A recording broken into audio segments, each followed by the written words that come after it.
Okay, thanks everybody for coming. Let's get our discussion started, and we really appreciate everybody coming out for this important event. Today is World Day Against the Death Penalty, and we have a wonderful panel to take your questions, give us some insight, and just to love people. That's what we're all about here. So this panel is discussing the spiritual cost of capital punishment. And we have the Reverend Bill Breeden, Margaret O'Donnell, Ross Eiler, and Laura LaSuertmer, who will talk to us about this important topic. So thanks.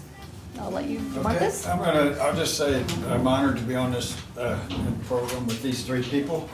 I drafted Ross and I drafted Laura, and so I drugged them into this kind of work. And Margaret O'Donnell I met because she's worked with people on death row for a long time. She's a lawyer that I have great respect for, and we'll just let her start us off. Go ahead. So Bill is right. Next week I will have been a lawyer 38 years. My first death row client was assigned to me before I even passed the bar exam, who was on Indiana's death row at the time. Since then, I've done trial, appellate work, post-conviction, clemency, and since 2000, I have been actively involved in representing people on federal death row in Terre Haute. Some of you may have heard of the very, very good death penalty lawyer named Judy Clark. She represented Shakar Tsarnaev, Susan Smith, Jared Loeffner. She's done a lot of federal work. She asked me about 25 years ago why I did what I did, and she was just working in the death penalty, and I said, because I make a difference in my clients' lives. How I make a difference has changed over the years, and that in a way was how I came in contact with Yuri Kadamov, whose art show is here at the Juniper Gallery right now. I became one of his lawyers in 2010, and I represented him for close to a decade. Aside from legal work, my then sophomore in high school son made his webpage. I probably have 4,000 pieces of his art in my basement. I bought dehumidifiers to keep it safe. And I have been fortunate in this past year to come back into contact with Yuri, with his legal team, 2 members of whom are here this evening. Liam is back working on his webpage. I am back doing art. I probably have 1,000 new pieces in my living room.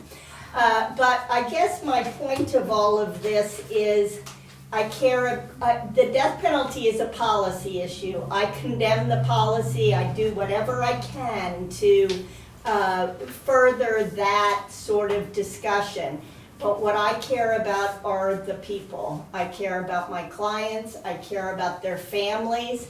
I care about what they care about. And sometimes the needs of survivors cross my path, and I care about that as well.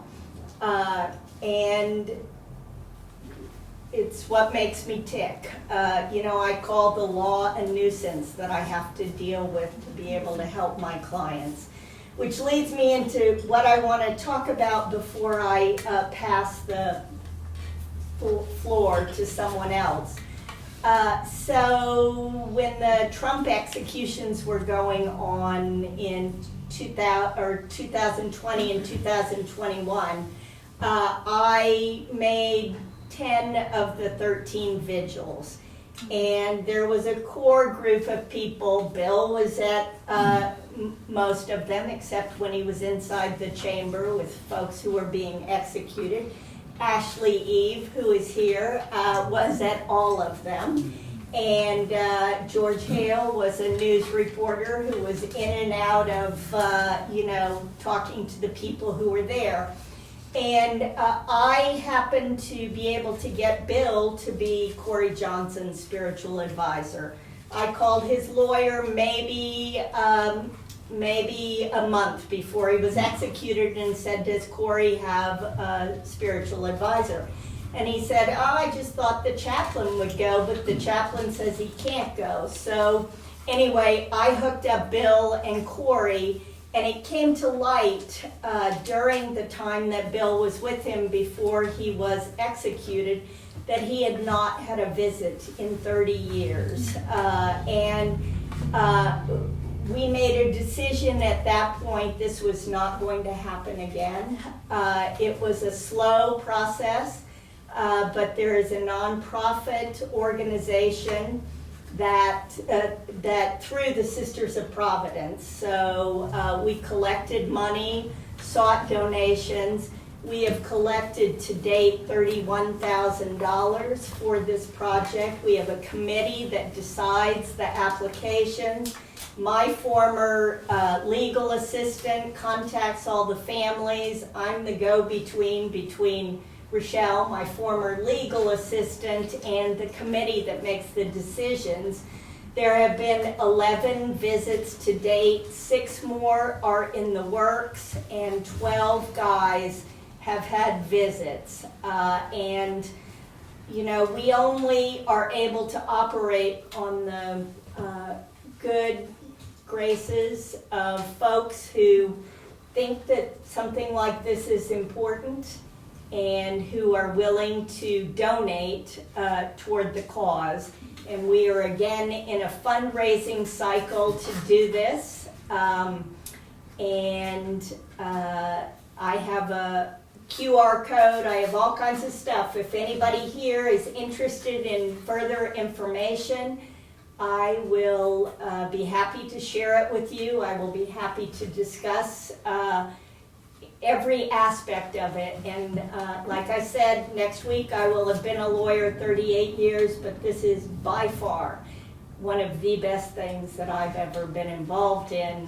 And the love that these families and friends give back, the friendships they've made with the Sisters of Providence, with other folks who live in Terre Haute is, anytime you can do that to create community and create love is a good thing. So that's all I have to say. Thank you, Margaret. This is Ross Eiler, and as I said, I drafted Ross some time ago, and I'll just say a couple of words about Ross and Laura both.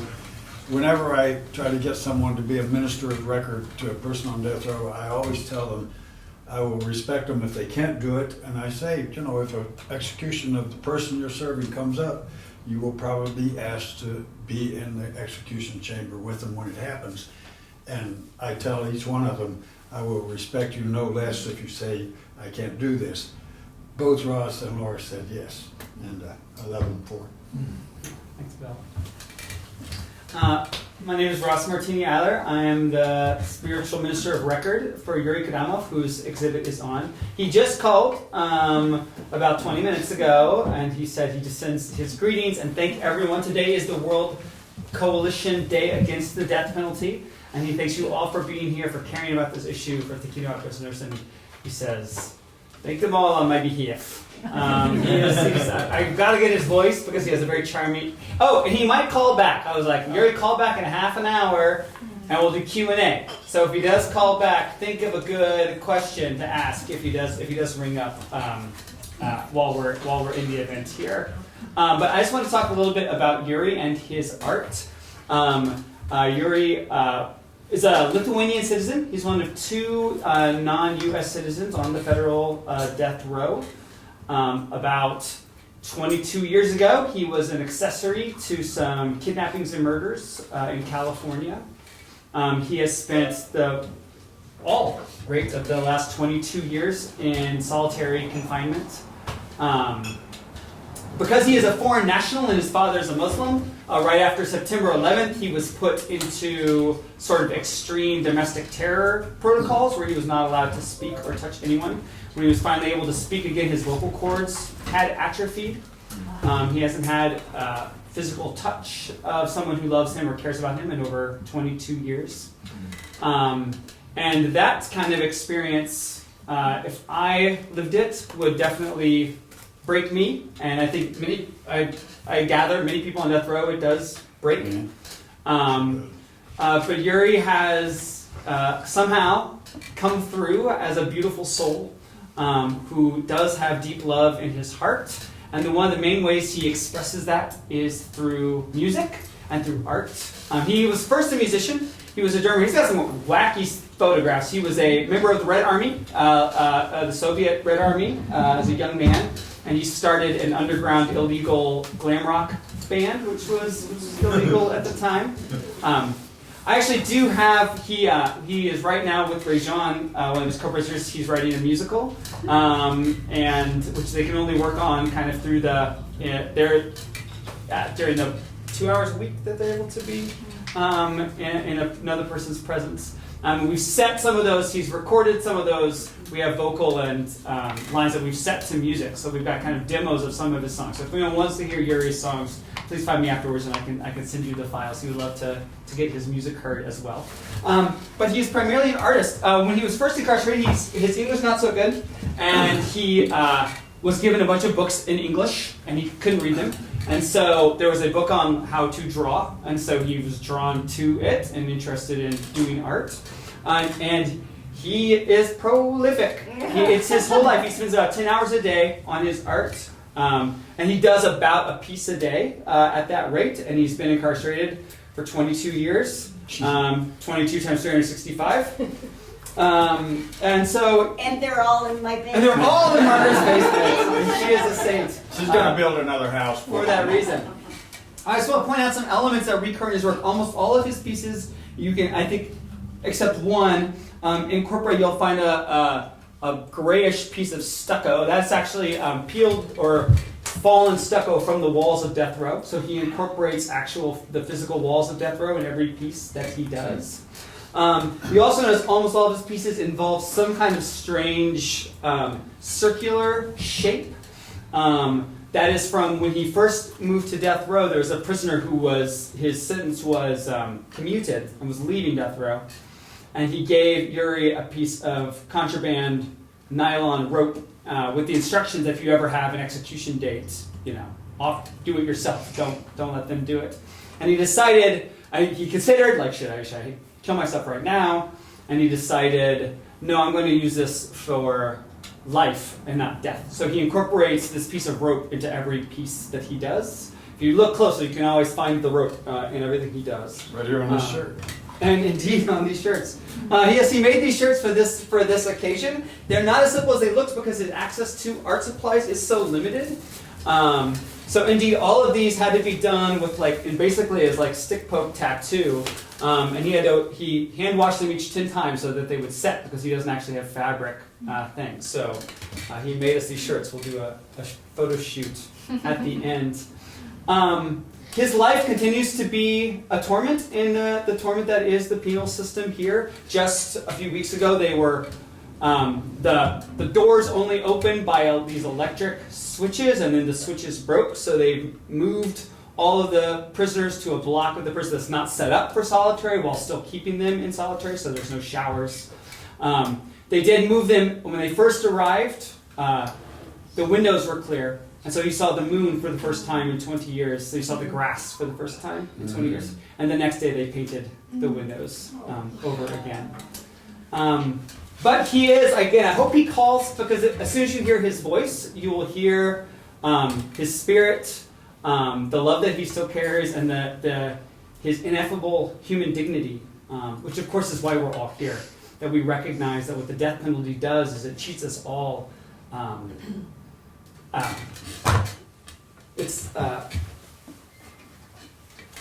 It prevents us from being able to honor that which is sacred and that which is infinite within all of us, which I think is the real spiritual cost of capital punishment.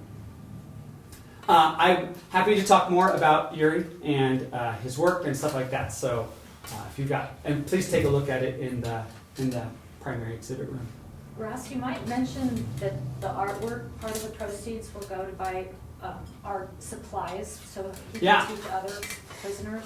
Yeah. So Yuri sued about some of his conditions with the ACLU. Ken Falk's been amazing. And one of the concessions that he won about the torturous nature of his solitary confinement is that he is now able to teach art classes to some of the other inmates. They're all kept in separate cages, so we can't really see what they're doing. They can't really see what he's doing, but they can kind of like hold it through and he makes conversations, but that's how he's doing it. But he does have to provide the art supplies for the other prisoners out of his money. So anything you sell, that's what he's spending. That's what he spends his money on, and that's what he will continue to spend his money on, is art supplies. So that's what the proceeds from the pieces will go. Thank you. And Laura LaSuertmer, she said yes, and however you say your last word. At any rate, she said yes when we talked, and she has a very, very electric guy to see. I think I met him one time, and I also have met Yuri. I sometimes sneak into other visiting rooms to say hi to guys when I get a chance, and I think Laura has just a really fantastic guy to be with. Laura? Thanks, Bill. Yeah, thanks, Margaret and Ross and Jamie for putting this together and making this space for the art, and hear now the words of folks who otherwise cannot be out in the world and present to all of us. I'm Laura LaSuertmer. I'm a minister of record for Breeden Taylor, who is a 39-year-old African-American man who has been in prison since he was 18.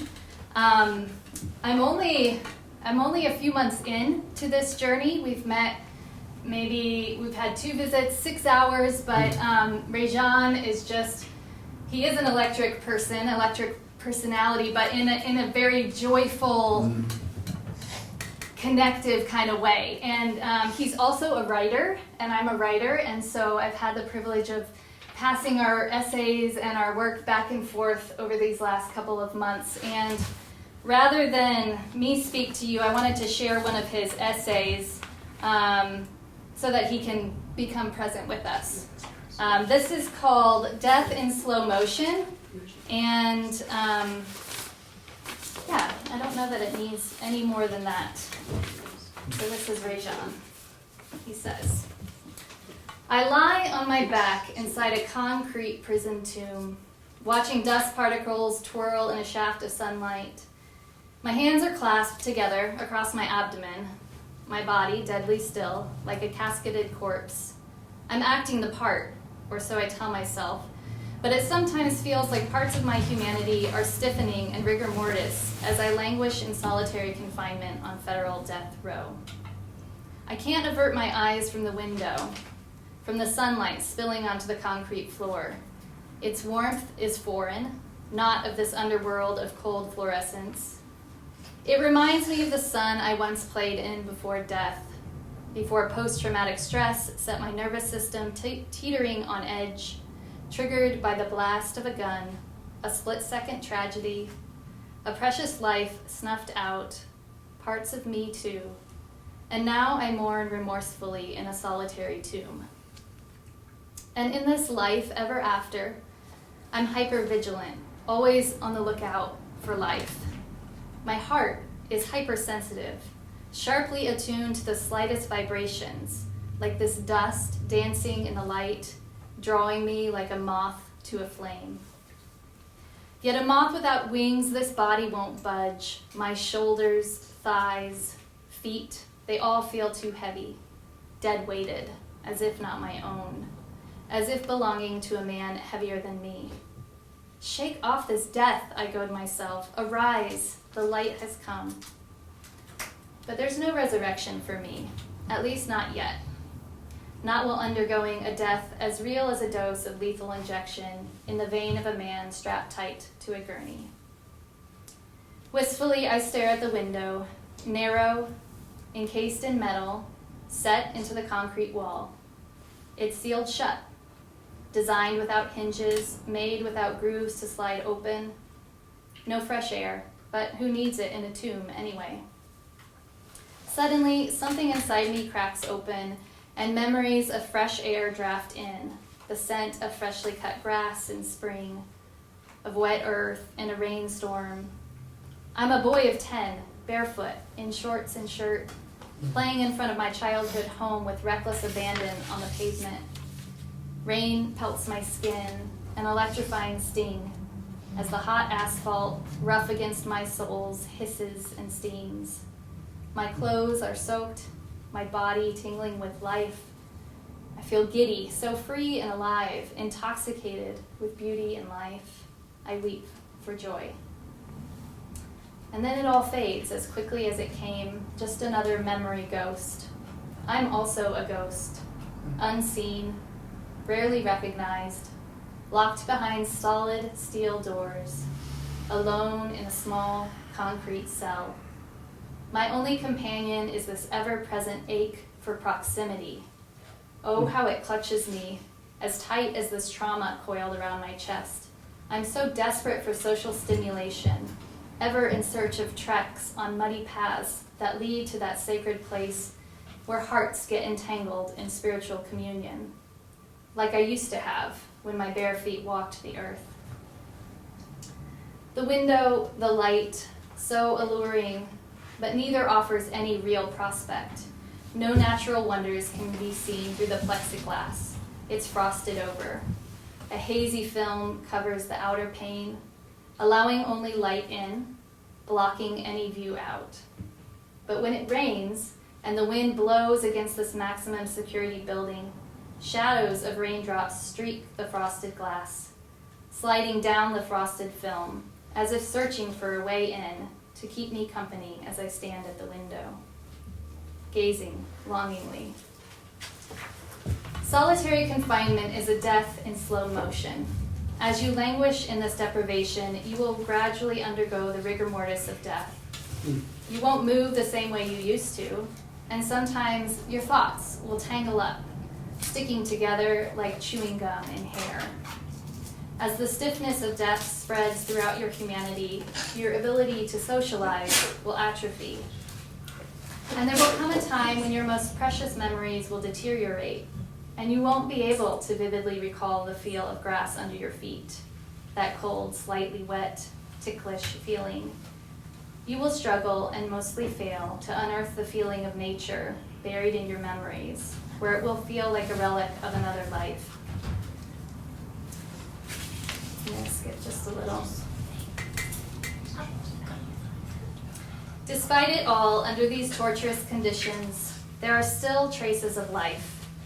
Outside on the beams framing the wreck area, birds overhead hopping across all that metal, blades of brown grass in their beaks. Some of them drop nature into the cages below, where it falls into all that manufactured concrete. And I stand here, in the harshness of prison, gazing up at them, my heart nourished at the sight. And in the atmosphere, I hear it in the thunder through the concrete walls, and I see it in flashes of lightning through the frosted pane. I smell it in the rainstorms, its earthy scent seeping through the air handling system into my cell, shifting the mood, and I smile in delight, my soul incandescent. Via the prison phone, those 15 minutes chats with loved ones, their voices resonating my heart, my body, softening the stiffness of death. In those moments, I forget where I'm at, transported, immersed in the richness of life. And I notice the otherworldly effect this has had on my loved ones too, their hearts also aglow, kindled with the beauties of life. And this gives me hope that we, the tomb inhabitants, might leave traces of ourselves after all. Not in the soil of Mother Earth, but in the hearts of those who refuse to forget that we are still here and still human. So thank you to Réjean for that. And after this, I invite anybody who wants to share a message with Réjean to let me know. I'll write it down. I'm going to visit tomorrow. And I'm sure that his heart would resonate with a lot of love for any words you might have to offer him. So thank you, and I'll pass on to Bill.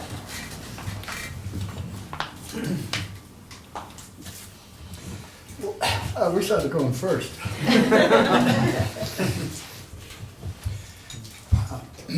I've been visiting death row for over 14 years now, generally once a month for about 3 hours. I got a letter one time when I was a minister to U Church in Bloomington, a letter from a man named Chad Fawkes. And he asked me to be his minister, to come see him and help him get over his fear of hell because he wanted to die. He said, I'm not afraid of dying, I'm afraid of going to hell. Chad was raised in a very Pentecostal home in West Virginia, a home that was filled with alcohol and violence. Some of the interviews of neighbors that lawyers do when preparing for trial and sentencing, one of the neighbors said that at a very young age, you would see Chad sleeping under his porch to stay away from his father. He, at the time of his crimes, and he was involved in 2 crimes of kidnap and murder of women. He tested, they give you IQ tests, which of course are ridiculous tests to begin with, but that's what they use. And he tested 70. Had he tested 69, it'd be illegal to execute him. That's how arbitrary it is. If he had just missed one more question, maybe, he would not be able, or they would not be able to execute him. He tested 70. When I wrote him back and I said, look, it's going to take me a while to figure out how to get into death row, because at that time I wasn't registered as a minister at any prison. And so I said, he was going to give up his appeals, he said, and ask for a death sentence. And I asked him to keep his appeals until we got together. I said, I think I can get you over the fear of hell, but you're going to have to give me time. And it took quite a while. At that time, the fundamentalist chaplain told Chad he heard that he had asked a Unitarian Universalist to be his minister, and he said, you need to get another minister. Those ministers don't believe in God, they have crystal balls. I wanted to write to the chaplain and say I don't have crystal balls, but I didn't. But he blocked me for quite a while. It took me almost 2.5, 3 months to figure out how to get by him. And just by luck, I met a minister, Christian church minister, who's one of her best friends was the head of religious services in Washington, D.C., the federal BOP. So she said, you write him, tell him I told you to write, tell him a story. And within a week after him receiving that letter, I got confirmation that I was accepted as a minister of record for Chad Fawkes. Chad, as they have said, one of the things that shocked me the most was the windows of death row you can't see through. And he said, I can see just a little sliver of grass once in a while right around the edge of the window. He loves animals. He had trained mice. He had one mouse that lived for 4 years, which is really unheard of. He had 2 trained mice, one named Soldier Boy and the other was Mama Girl, I believe was the other one. And he actually sneaked them out in his shirt one day when we came out for a visit and hid from the camera and had him do tricks for me. It was quite cute. Can I add something here? Yeah, okay. A lot of the staff was not particularly friendly, but there were staff who knew he had these pets. And when there were going to be cell searches and cell moves, they would come and say, you need to keep your pets on your body or they're not going to be here when you get back. And that you do hear these stories of humanity of the people who work there who do understand, and that always was. Yeah, it was an amazing, I mean, there are good people working there who just want to come to work, be safe, and go home, and they treat the guys well. They did have one experience, and when we had a new unit manager came in. Actually, death row is the safest place for a person to work in prison because prisoners are never together. You don't have a chance of gangs, fights, or anything like that. Everybody's in death row, and when they come out of the cell, they're in handcuffs and sometimes shackles. So it's a very safe place to work, and usually the guards with the highest seniority are the ones that work there. And one day, several years ago, a new unit manager took over, and he came in with a lot of new trainee guards and walked onto the row and said to number one, that's what they call the top officer on the row, he said, you have 15 minutes to empty your cells, we're going to do a shakedown. And the chief officer said, well, let's go in the office for a minute. And he told the man, he said, look, we don't do surprise shakedowns. They respect us, we respect them. We tell them ahead of time and get them, so they can be ready for a shakedown. He said, you got 15 minutes to empty these cells. And so they did. Chad was put in a cage, which is what they do when they shake your cell down. They take you out and put you in cages. And a little while later, one of the young female guard trainees came and said, Mr. Fawkes, we found your mice, and you can't have your mice. It's against the rules. Chad, of course, they were like his children. And he begged her, said, no, please don't take my mice. He said, look, the unit manager says it's against the rules, you can't have them. I'm going to try to take them to a petting zoo, is what she told him. And so the kids will be able to see them, because I know you've trained them. And so Chad was obviously really torn up. They were like his children. And he saw the unit manager go by and hollered at him, and he came over, and he said, please don't take my mice. I've had these. He said, the warden knows about these. Everybody knows about these mice, Whether that was true or not, I don't know, but certainly the guards did. And he said he was crying. He was on his knees crying for his mice. And the unit manager said, what kind of man are you to cry over a couple of damn mice? I can't give them back to you. I flushed them down the street. And Chad decided the man guard on duty gave him a phone and had him call me when he got back in his cell. And it's the longest call we ever had. We talked for 45, 50 minutes. We usually only get 15. And I knew at that time that Chad was going to take the option that Yuri talks about and others of trying to kill himself. And I won't go into the whole deal, but he did try to kill himself. I took him to a trauma center in Indianapolis and saved his life. He's tried that 3 times, and they write them up. Oh yeah, you get written up. You get a serious like infraction. demerit for trying to. It's against the rules to kill yourself, and they spend a lot of money to keep you alive. So supposedly someday they're going to kill you. Well, I think an important part of the story that you've told me, a la Margaret's story, is the reason he survived was That's right. he waited for the guards to go pat. That's right. He waited until the guard has to pass by their cell, I think once every 45 minutes or 40 minutes, and look at each cell. Every 40 minutes throughout the night, somebody looks in the cells.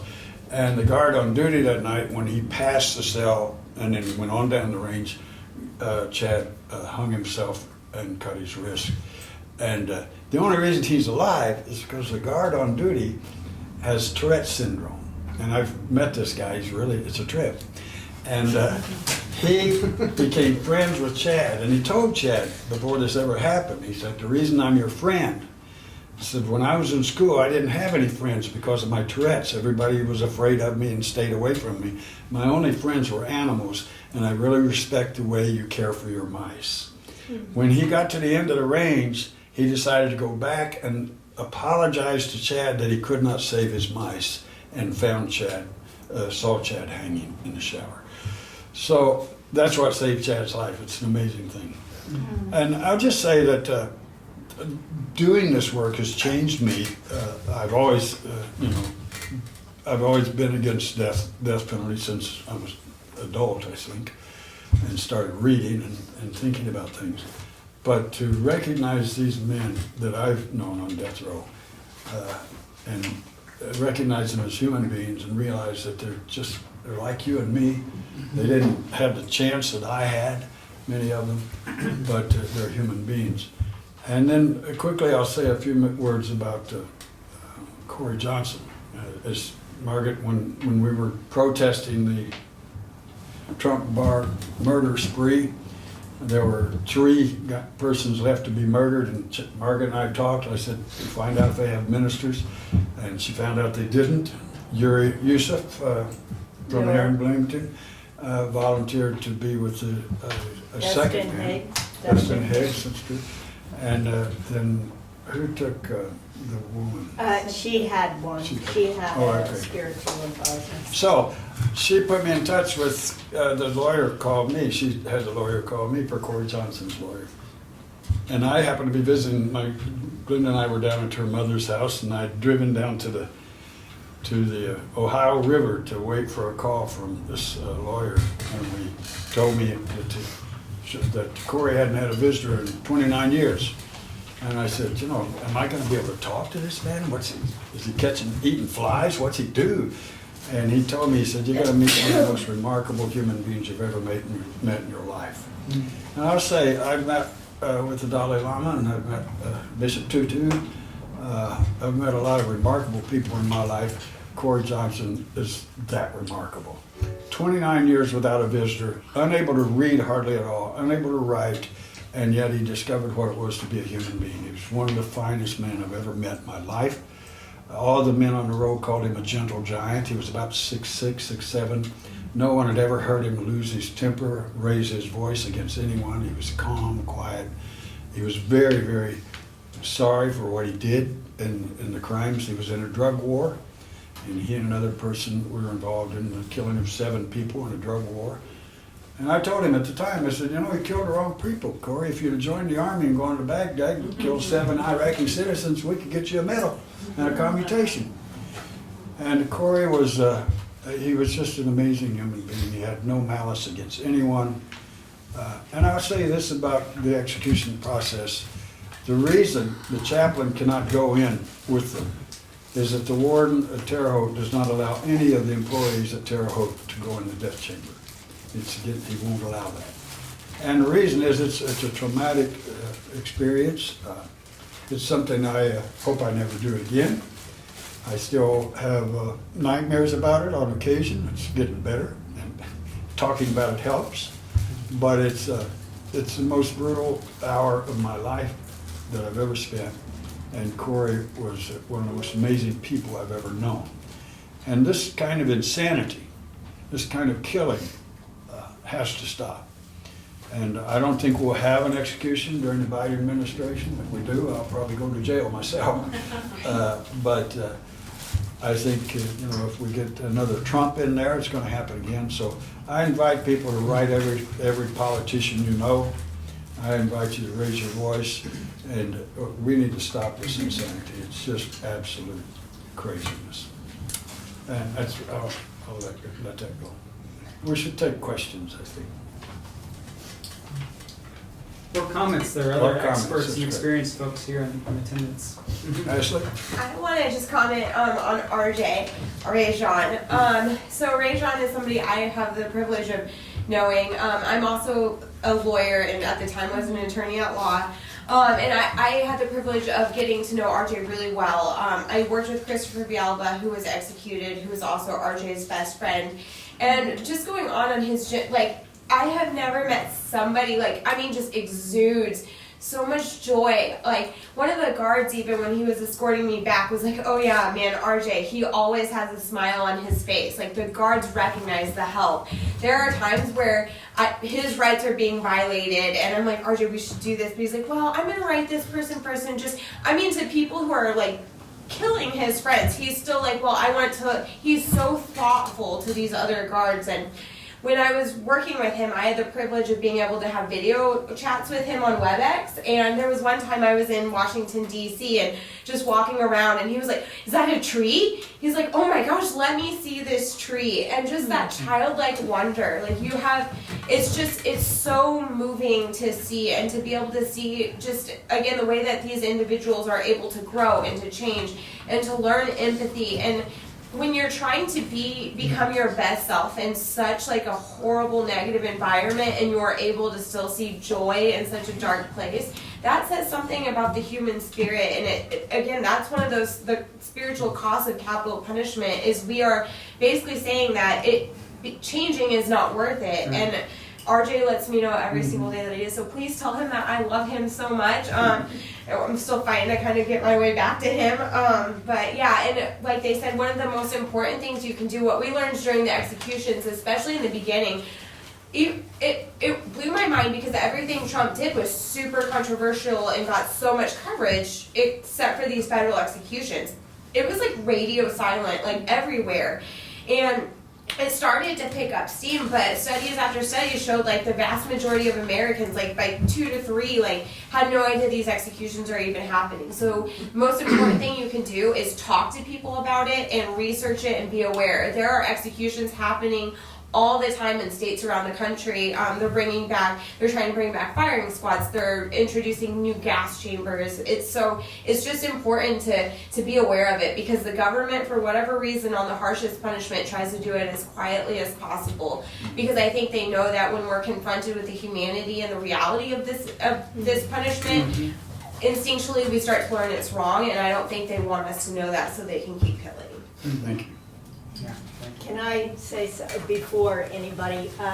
Yuri taught Rajan how to play the guitar and also gave him art lessons. So there is That's good. that kind of back and forth up there. So. Glenda? I want to say, if anyone is interested in knowing about what executions are happening in the United States, Death Penalty Action, go to Death Penalty Action. They have all the information. They will get you information on everyone. Abe Bonowitz is someone that was at every one of the executions at Terre Haute, and did a Facebook video thing of the people who protested. Were standing out at the dollar store. There are dollar stores next to every prison. Anyway, Death Penalty Action is a good place to go to get information. To get plugged in. I think there's an execution scheduled today. I don't know if it happened, but I know I read about, there was supposed to be one, I think, in Oklahoma today, but I'm not sure if it happened.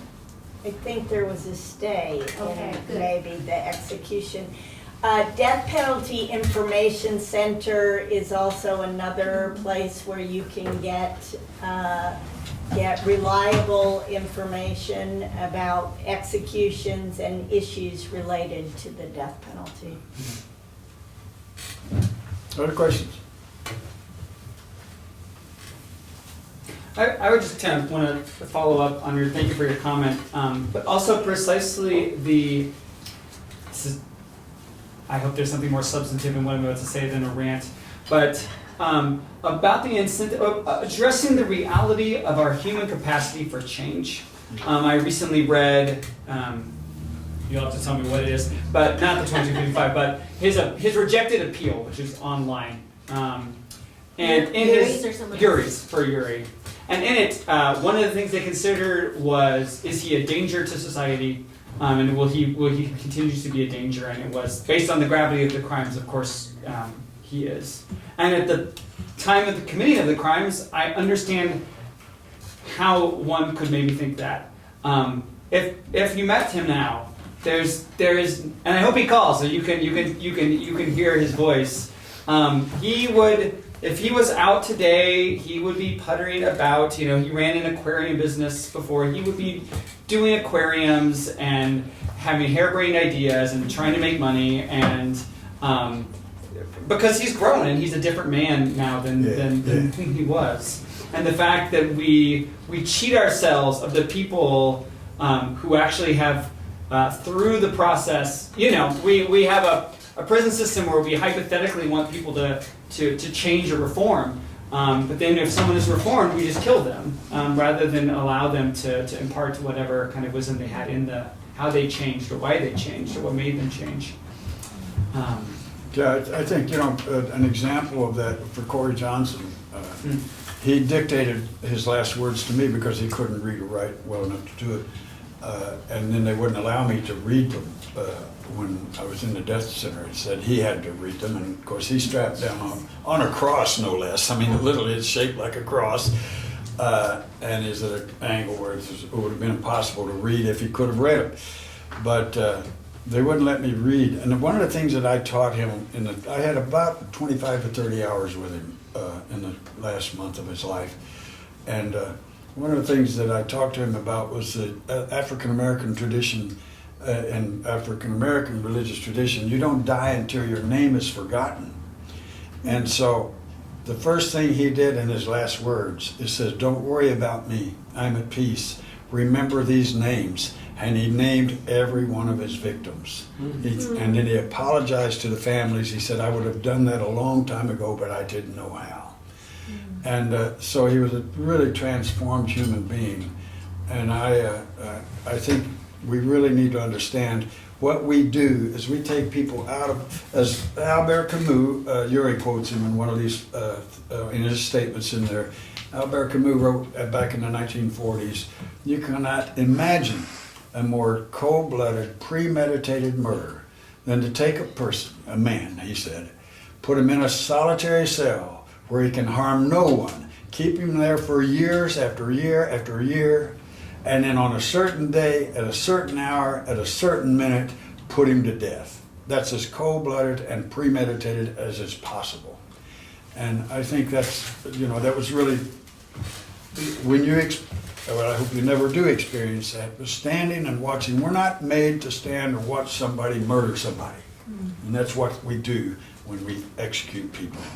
And so I really hope that each of you will take it to heart that this is our problem. This is, as an American citizen, our tax dollars are paying for murder.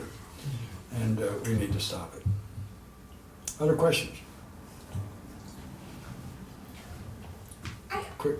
Yeah, so if you could clarify, because I knew about the film on the pane, like on the glass on death row, and as a design, okay, that made kind of sense in my mind, like, but to know then that they moved them and then a day later was like, oh, but they can't see anything, so that they literally went through the very next day and frosted just the glass of where they got moved to, is that correct? That's my understanding. And literally just for punitive, like, we don't want you to even be able to see the earth. Well, they may have been in contact with other prisoners and they wanted to stop the contact with other prisoners. But my response to that was, why didn't they paint the other prisoners' windows to do that? I mean, it's unknown, but that's sort of my supposition of what was going on. Yeah, that's just, that vindictiveness is just, and that level of, again, putting that money into it for temporary housing is just, I mean, I know they're vindictive, but that's shocking to me. Well, I could make comments about the Bureau of Prisons, but I see a couple of cameras here, so I will not make those comments. Probably best. Probably best. Can I ask them, do you know the exact reason that they had to move the people? I don't. Because the doors in death row, in the death row that was built, really built for Tim McVeigh, I think. But the doors started Jim McVeigh open. was dead by then, so it wasn't. Oh, okay. It was, the doors started opening automatically, and it kind of freaked everybody out, as you can I imagine. can imagine. And so that's what I was told. The doors started opening automatically. Well, I think what I was told is that something broke in the doors. that's right. And it was some kind of mechanical piece. And they hoped they were going to be able to fix it when the guys were still in. So they would lock them up, cuff them, and then one time when they uncuffed them, one of the doors just opened automatically, and the client walked, or the guy walked out the door. So, so for a year, the internal mechanisms have not worked. They are paying overtime for people to stand and manually open doors so we can go through. I asked, when are these parts going to come in? They said, we don't know. So it's like they built this prison. It opened in 2005. And now they can't find the parts anywhere to replace the things that are breaking down, is what's happening. So. There you go. Thanks for the correction. Anyone else? Thanks. Do you have anything? Any closing And words? again, a big thanks to Jamie Sweeney for putting on for this amazing space and for caring and for saying yes to a prisoner's work and for putting on this space. Thank So, you. can we please?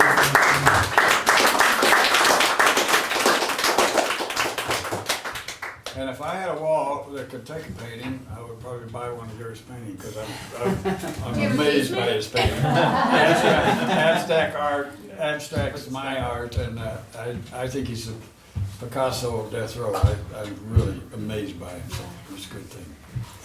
So thank you, everybody, so much for coming out. This has been a wonderful event to enlighten us all, and we will have this recorded on Juniper's YouTube page. And how long will the exhibit be The here? exhibit will be through November 8th, and then it'll come down. So please do check out his artwork, and thank you so much for being here.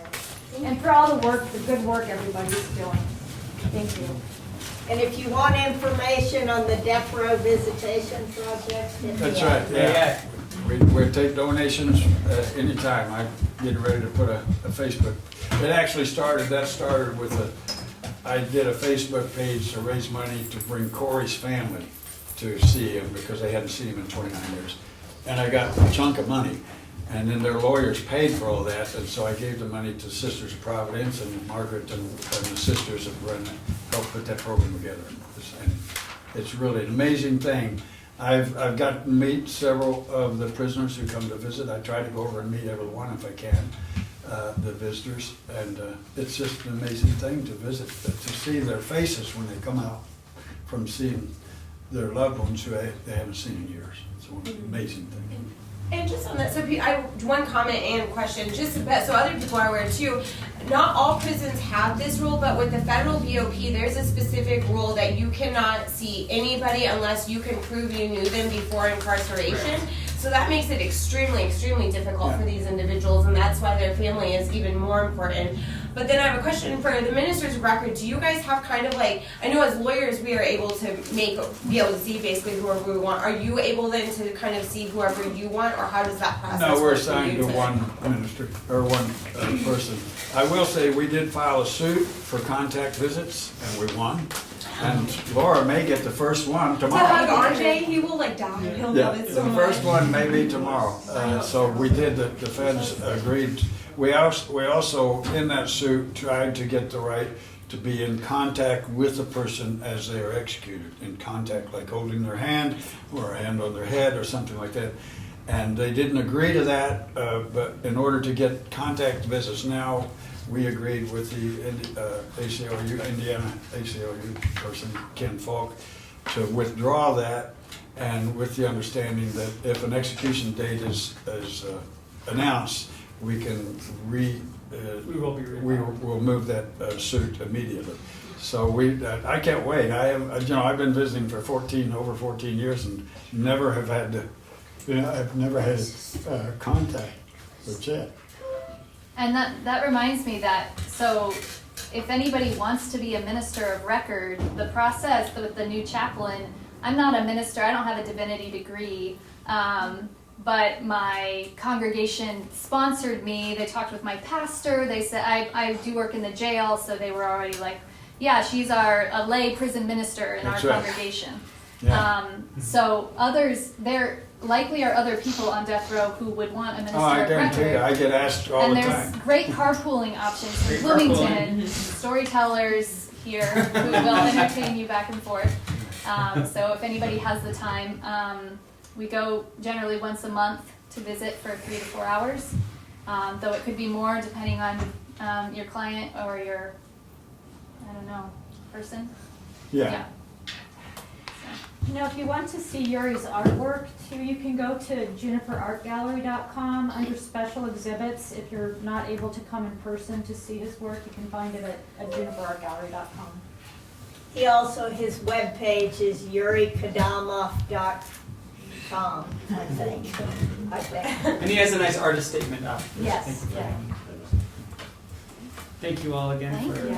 coming. Thank you.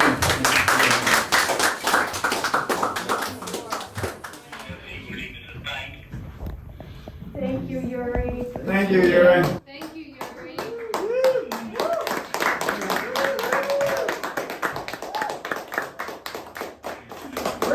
Yuri, paint the scene. Where are you calling this from? Are you in your cell? Oh, can you hear me? Yeah, now I hear you. I was saying, paint the scene. Where are you calling this from? Are you in your cell? Tell us what you see. I'm in my cell right now, yeah. As you know, they move us from the regular facility, and I right now have 2 weeks no recreation they have big breathing problems. I have asthma and I can't breathe and I have no recreation and I'm exciting, probably that's kind of aggravating my asthma, but yes, I'm inside my cell and when we came just the first few days we was able to see through the window, it was full moon. I didn't see the moon for 20 years. So, and then 2 days later they painted windows with the white paint and I can see right now nothing through the window. So, it is what it is, you know. It is. Hello? Yeah, We're no, here. well, everyone's struck.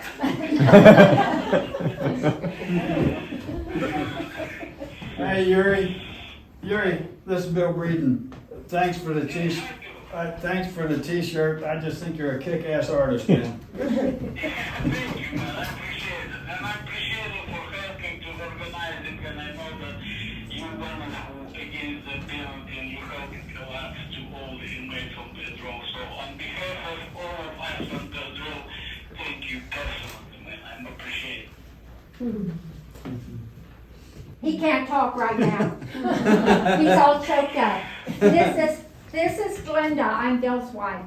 And I love your artwork and the stories that Ross has been telling. And it's been an amazing little event that we've had today. And it was almost like you were here, and I wish you were. And tell Chad I said hello. I love Chad. You know, I'm a part of his family now because I'm Bill's wife. And anyway, just wanted to say hi to you and best of luck. Well, I appreciate it very much. So thank you so much. You have no idea how I wish to be there. Yes, I know. Oh, I know. You're right. I have no idea. You're right. Yes. Like we could forget. So. I happy that you have a good time, and I think that at some point, somewhere, somehow, probably I will be participating in my own exhibition because it's some sort of very sad way to have an exhibition and not allowed to participate in any way.